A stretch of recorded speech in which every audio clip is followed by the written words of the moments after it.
अस्सलाम वालेकुम। अच्छा, लास्ट सेशन में हमने वर्क स्पेस को डिस्कस किया था कि वर्क स्पेस क्या होती है, उसकी डायमेंशंस को हम किस तरह से यूज़ करते हैं, साइज़ किस तरह एडजस्ट करते हैं, फ़ाइल सेव किस तरह करते हैं, फॉर्मेट किस तरह से उसे सेव करवाते हैं। तो इस सेशन में हम आपको लेयर्स के बारे में बताएंगे कि हम लेयर्स को किस तरह से यूज़ करते हैं। लेयर्स का पैनल जो है वो हमारे पास यहाँ पर होता है, ये लेयर्स का पैनल है। इस टाइम यहाँ पर कोई भी ऑप्शन जो है वो एक्टिव नहीं है क्योंकि अभी हमने कोई वर्क स्पेस ही क्रिएट नहीं किया हुआ। जब हम वर्क स्पेस क्रिएट करेंगे तो ये ऑप्शंस भी इनेबल हो जाएंगे। और वर्क स्पेस क्रिएट करने का तरीका मैंने आपको लास्ट सेशन में भी बताया था, तो हम उसी तरह से यहाँ पे वर्क स्पेस जो है वो क्रिएट कर लेंगे।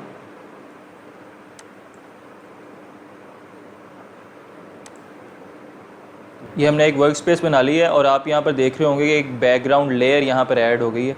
बैकग्राउंड लेयर क्या होती है? बैकग्राउंड लेयर एक्चुअली सबसे पहली लेयर होती है जिस पे हमने काम करना होता है। और इसके अलावा जो भी हम इमेज, टेक्स्ट या ऑब्जेक्ट यहाँ पर ऐड करेंगे वो हम हमेशा न्यू लेयर पर ऐड करेंगे और वो ऑब्जेक्ट ये बैकग्राउंड लेयर के हमेशा ऊपर वो लेयर आएगी। अच्छा, मैं आपको अब समझाने के लिए एक रेक्टेंगल शेप बना दूंगा। वैसे आप जितने भी टूल्स यहाँ देख रहे हैं इन्हें हम डीपली अभी स्टडी करेंगे, मैं आपको बताऊंगा कि इसे किस तरह से हम यूज़ करते हैं, लेकिन फ़िलहाल मैं आपको सिर्फ समझाने के लिए यहाँ पर एक रेक्टेंगल शेप बनाकर दिखाता हूँ। तो देखें, रेक्टेंगल शेप एक बन गई है ब्लैक कलर की। ये बेसिकली एक ऑब्जेक्ट ही है जो हमने बनाया है और आप वहाँ पर देखेंगे कि लेयर्स में एक बैकग्राउंड लेयर के ऊपर एक लेयर ऐड हो गई है। तो ये जो हमारा ऑब्जेक्ट है ये बैकग्राउंड लेयर के ऊपर ऐड हुआ है। बैकग्राउंड लेयर हमारी वर्क स्पेस है, उसके ऊपर अब ये जो हमने ऑब्जेक्ट ऐड किया है ये एक नई लेयर बना देगा और ये बैकग्राउंड लेयर के ऊपर आएगी। अच्छा, मैं आपको मज़ीद समझाने के लिए यहाँ पर टेक्स्ट टूल होता है, ये देखें टी लिखा हुआ है, यहाँ से मैं कुछ टेक्स्ट ऐड करता हूँ।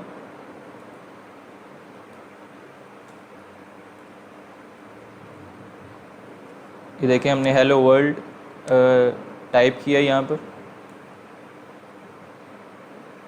तो आप देखेंगे कि ये एक और लेयर ऐड हो गई है, बिल्कुल उसी तरह जैसे मैंने आपको बताया कि ये बैकग्राउंड लेयर हमारे पास वर्क स्पेस है वो उसी तरह रहेगी और हम जो भी कोई ऑब्जेक्ट ऐड करेंगे वो बैकग्राउंड लेयर के ऊपर आकर ऐड होगा सेपरेट लेयर में।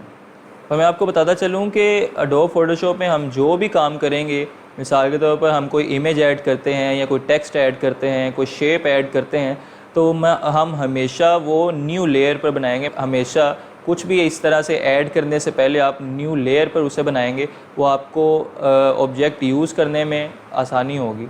अच्छा, हम सेपरेट लेयर क्यों बनाते हैं? ताकि हम इजीली उस लेयर को एडजस्ट कर सकें। जैसे देखें, सिर्फ हेलो वर्ल्ड की लेयर यहाँ पर क्योंकि सिलेक्ट टेक्स्ट वाली लेयर जो सिलेक्ट की हुई है, तो सिर्फ वही टेक्स्ट यहाँ पर हम मूव कर रहे हैं जो कि सिलेक्ट हुआ है। तो हम यहाँ पर सेपरेटली, अब ये जैसे देखें हमने रेक्टेंगल को सिलेक्ट किया है, रेक्टेंगल की लेयर, तो सिर्फ रेक्टेंगल ही यहाँ पर हम मूव कर रहे हैं, हेलो वर्ल्ड मूव नहीं हो रहा। इसी तरह हम सेपरेटली इसे कलर भी कर सकते हैं अलग-अलग इस लेयर को। ये देखें, ये हमने कलर इसका जो है वो ग्रे किया है। और ये कलर कैसे चेंज हुआ है, जब हम टूल्स डिस्कस करेंगे वन बाय वन तो हम आपको उसका भी बता देंगे कि हमने कलर किस तरह चेंज किया। अभी सिर्फ हम आपको समझा रहे हैं कि लेयर्स जो बनाना अलग-अलग वो क्यों ज़रूरी है, ताकि आप इजीली सेपरेटली लेयर को एडजस्ट कर सकें, आपको उसमें किसी किस्म की मुश्किल ना हो। यानी ऐसा ना हो कि आप कलर चेंज कर रहे हैं तो वो पूरी वर्क स्पेस का कलर ही चेंज होता जा रहा है। हमने सेपरेटली इसे लेकर चलना होता है ताकि हम ज़्यादा इजीली अपनी चीज़ों को एडिट कर सकें। अच्छा, अब ये हेलो वर्ल्ड की आप लेयर देख सकते हैं, ये जो टेक्स्ट हमने क्रिएट किया था इसका मैं कलर आपको रेड करके दिखाता हूँ। तो ये कलर हमने किस तरह चेंज किया है ये मैं फिर आपको बताता हूँ कि हम आपको जब टूल्स अभी डिस्कस करेंगे अगले सेशन में तो मैं आपको बताऊँगा किस तरह से हमने इसे कलर चेंज इसका किया। फ़िलहाल हम जो आपको बताना चाह रहे हैं वो ये है कि हम इन लेयर्स को एडजस्ट भी कर सकते हैं, मतलब किसी लेयर को हम ऊपर कर सकते हैं और किसी लेयर को हम नीचे लेकर जा सकते हैं। इसी तरह देखें, ये जो हमारे पास लेयर्स हैं उसमें टेक्स्ट की लेयर क्योंकि ऊपर है, तो जो टेक्स्ट आप देखें जो आपको यहाँ पर नज़र आ रहा है वो बॉक्स के ऊपर शो हो रहा है। और अगर ये मैं टेक्स्ट की लेयर को ये देखें नीचे सेट कर दूँगा तो ये देखें आपको बॉक्स ऊपर शो हो रहा है और टेक्स्ट नीचे शो हो रहा है। तो लेयर्स का ये भी एक बेनिफिट है कि हम इसकी अपनी जो ऑब्जेक्ट हम बना रहे हैं उसकी पोजीशन को या उसकी अपीयरेंस को भी अपने मुताबिक चेंज कर सकते हैं। जैसे ये अभी टेक्स्ट मैंने आपको ऊपर करके भी दिखा दी है और लेयर चेंज करने की वजह से बॉक्स भी ऊपर करके दिखा दी। ये दोबारा मैं आपको देखें, हमने लेयर टेक्स्ट की लेयर जो है वो ऊपर की है, तो अब देखें दोबारा से हमें टेक्स्ट जो है वो बॉक्स के ऊपर शो हो रहा है। अच्छा, मैं एक और चीज़ आपको बताता चलूँ कि हम जो लेयर्स क्रिएट करते हैं हम उन्हें रीनेम भी कर सकते हैं, अपनी मर्ज़ी का नाम भी दे सकते हैं ताकि हमें याद रहे कि ये लेयर हमने किस चीज़ की बनाई हुई थी। तो उसके लिए हम लेयर के नाम पर जो डबल क्लिक करेंगे तो देखें उसने हमें ऑप्शन दे दी है रीनेम की। हम यहाँ से अपनी मर्ज़ी का नाम लिख सकते हैं अपनी आसानी के लिए, ताकि बाद में हमें लेयर्स एडिट करने में आसानी हो। मतलब ये भी इस्तेमाल होता है कि अगर आप कोई ऐसा डिज़ाइन बनाते हैं जिसमें आप बहुत से इमेजेस या ऑब्जेक्ट्स ऐड कर लेते हैं तो ऑब्वियसली उसकी लेयर्स भी बहुत ज़्यादा बन जाएंगी। तो ऐसे में आप अपनी लेयर्स को सर्च करने के लिए यहाँ पर ये एक ऑप्शन दी हुई है, देखें यहाँ पर नेम पर आप क्लिक करेंगे तो ये बाय नेम, क्योंकि हमने लेयर्स सेव की होती हैं। तो देखें अभी हमने एक लेयर जो क्रिएट की थी ब्लैक बॉक्स के नाम से, वो नीचे शो होने लग गई है। तो अगर आपके पास बहुत ज़्यादा लेयर्स हों उन्हें सर्च करने में भी आसानी रहती है। तो मैं आपको ये रिकमेंड करूँगा कि आप जब भी कोई लेयर बनाएं उसका नाम भी अपनी मर्ज़ी से रख लें ताकि दोबारा उसे फाइंड करने में और उस लेयर को एडिट करने में आपके लिए आसानी हो। आपको याद रहे कि ये जो आपने लेयर बनाई थी ये किस मकसद के लिए बनाई थी या इसमें आपने किस चीज़ को स्टोर करवाया हुआ है, ताकि आपको एडिट करने में आसानी हो। अच्छा, तो हमने लेयर को रीनेम किस तरह करना है वो मैंने आपको बता दिया है, उसे सर्च किस तरह करना है वो भी मैंने आपको सिखा दिया है। तो ये नेक्स्ट ऑप्शन ये हमारे पास ये देखें टैब है, इन्हें ब्लेंडिंग मोड्स कहते हैं। और इसे समझने के लिए हम कुछ इमेजेस डाउनलोड कर देते हैं ताकि मैं आपको बेहतर तरीके से समझा सकूं। पहले जो हमारे पास ऑब्जेक्ट जो भी हमने ऐड किए हैं इसे डिलीट कर देंगे। और डिलीट करने के लिए देखें हम लेयर को ड्रैग करके ये डिलीट की एक डस्टबिन ऑप्शन है, इस पर क्लिक करेंगे तो ये यहाँ से डिलीट कर देगा। अब हम अपने ब्राउज़र की तरफ चलते हैं, ब्राउज़र ओपन कर लेते हैं और यहाँ से कुछ इमेजेस जो है वो डाउनलोड कर लेते हैं। अच्छा, ये एक वेबसाइट है unsplash.com के नाम से, यहाँ से आप फ्री HD इमेजेस जो हैं वो डाउनलोड कर सकते हैं। तो मैं यहाँ पे अपनी मर्ज़ी से कोई 2 इमेजेस डाउनलोड कर लेता हूँ।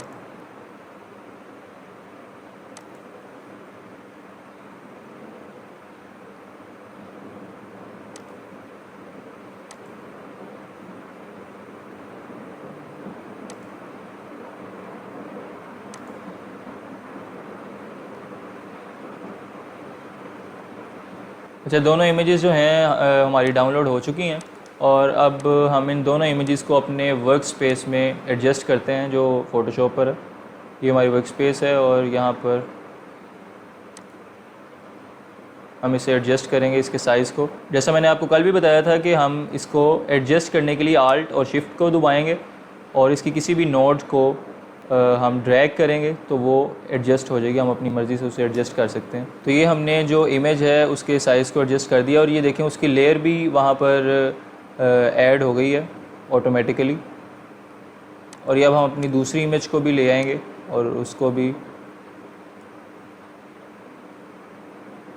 एडजस्ट कर लेंगे। आल्ट और शिफ्ट को दबाएंगे और इसकी एक नोड को ये देखें इक्वली इसका साइज़ जो है, और आप फिर इसे एंटर कर देंगे। एडजस्ट करने के बाद इसे एंटर करेंगे तो ये उसी साइज़ में सेव हो जाएगी वहाँ।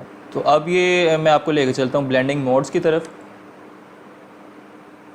इसमें मुख्तलिफ जो हमारे पास मोड्स हैं ये डिपेंड करता है आपकी पिक्चर पर। मतलब ये जो मोड्स हैं ये किसी कलर को डिसेबल कर देंगे, किसी को इनेबल कर देंगे। तो ये आपके पिक्चर कलर्स पर भी बहुत डिपेंड करता है कि ये आपकी ऊपर वाली जो लेयर है और उसका नीचे वाली लेयर के साथ जो भी कलर कॉम्बिनेशन है ये उस पर इफ़ेक्ट पड़ता है। ये देखें यहाँ से हमने ये चेंज किया है तो ये दोनों इमेजेस का आपस में जो एक ताल्लुक़ है ये उसके कलर्स पर इफ़ेक्ट हो रहा है। ये दोनों इमेजेस आपको इसमें नज़र आ रही होंगी, ये देखें। तो यहाँ आप ख़ुद भी इसको ज़रा चेक कर सकते हैं और ये हर इमेज पर जो है वो डिफरेंटली आपको रिज़ल्ट शो करेगा, क्योंकि हर जो इमेज है उसके कलर्स हमारे पास डिफरेंट होते हैं। तो ये कलर्स के मुताबिक जो है ये वेरी करता रहेगा। अब मैं इसे जो है दोबारा से नॉर्मल कर देता हूँ, ये हमारे पास उसी हालत में आ गई। अब ये हमारे पास ओपेसिटी है, जैसे कि नाम से ही जाहिर है। इसको ये देखें इसकी ओपेसिटी यहाँ से कम हो जाएगी। जो लेयर हमने सिलेक्ट की होगी उसकी ओपेसिटी यहाँ से हम कम कर सकते हैं तो ये ज़रा ट्रांसपेरेंट होना शुरू हो जाएगी। इसी तरह ये हमारे पास ये साथ फिल का ऑप्शन भी शो हो रहा है। तो ये भी लेयर्स में एक तरह से ओपेसिटी की तरह ही काम करता है। हम इसके थ्रू अपीयरेंस जो है वो इसकी कम ज़्यादा कर सकते हैं।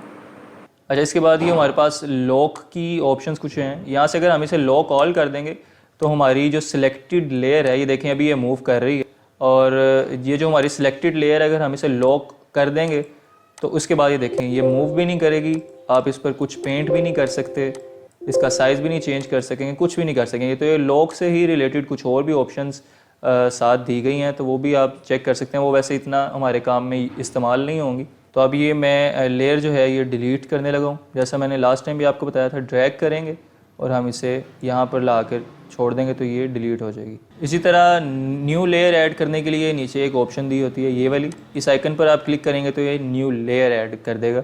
और दोबारा से मैं आपको बता दूं कि हम लेयर को रीनेम करने के लिए उस पर डबल क्लिक करेंगे तो ये हम यहाँ से कुछ भी इसका नाम रख लेते हैं। ये बहुत ज़रूरी होता है ताकि आपको हमेशा याद रहे कि इस लेयर पर आपने क्या वर्किंग की है और ये किस से रिलेटेड लेयर है।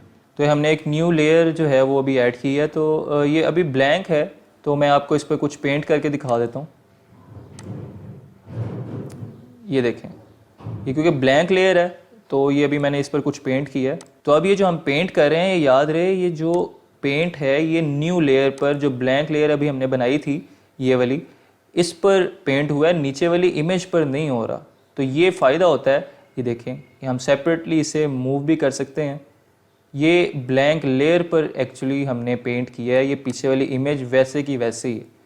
तो ये फ़ायदा होता है लेयर्स का कि आप अपनी पिछली इमेज को या पहले वाली लेयर को एडिट किए बगैर उसमें कुछ न्यू लेयर ऐड करके आप उसमें कुछ एडिट कर सकते हैं। और अगर आप अपनी एग्जिस्टिंग लेयर को की एक न्यू लेयर या कॉपी बनाना चाहते हैं तो आप इसे ड्रैग करके इस आइकन पर ले आएंगे, जहाँ से आप न्यू लेयर बनाते हैं। तो ये देखें आपके पास एक और एज इट इज़ लेयर बन जाएगी। तो ये लेयर्स का जो बेसिक यूज़ था या जो बेसिक कॉन्सेप्ट था वो मैंने आपको समझा दिया। उम्मीद करता हूँ कि आपको समझ भी आई होगी। इस सेशन में हमने सिर्फ लेयर्स को ही डिस्कस करना था।